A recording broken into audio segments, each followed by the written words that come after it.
Now, pilots on board the Asiana Airlines flight that crashed in San Francisco last year did not fully understand the automated systems they were using. That's the shocking finding of a report by US transport safety officials. Well, 3 passengers were killed and nearly 200 injured when the Boeing 777 hit a seawall as it came into land and skidded down the runway and then caught fire. The Boeing 777 is one of the most sophisticated and automated aircraft in service. Automation has unquestionably made aviation safer and more efficient. But the more complex automation becomes, the more challenging it is to ensure that the pilots adequately understand it. In this instance, the flight crew over-relied on automated systems that they did not fully understand. As a result, they flew the aircraft too low and too slow and collided with the seawall at the end of the runway. Well, joining me now from California is Arthur Allen Wolk. He's an aviation lawyer and safety expert who's also been a pilot himself for more than 30 years. Arthur, many thanks for joining us here on the programme. What do you make of the findings of the National Transportation Safety Board that the crew over-relied and didn't properly understand the automated safety systems? It's pretty damning, isn't it? It is, and of course it's only partly right. What they didn't do was talk about the fact that these automated systems have become so sophisticated that oftentimes they exceed the ability of the crew to be able to operate them in what I'll call the visual environment. In other words, when performing a visual approach.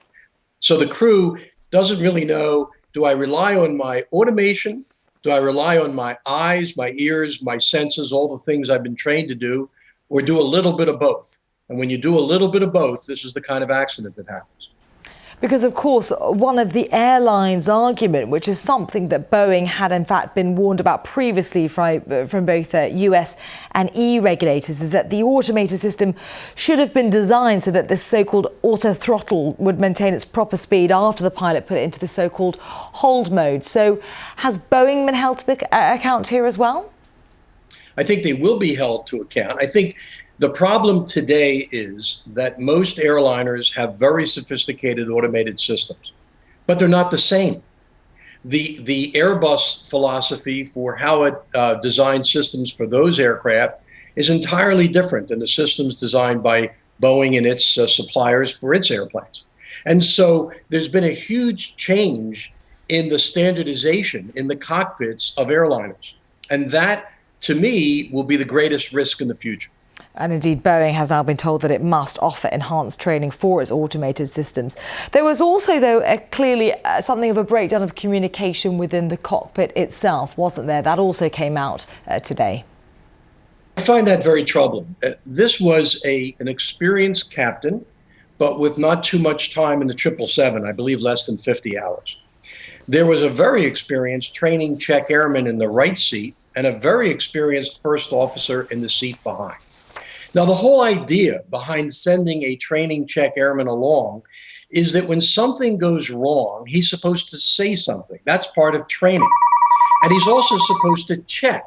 And so therefore, if he sees something that is potentially fatal, he has to intervene and do something before the crash happens. Neither the training check airman or the first officer said anything before it was too late.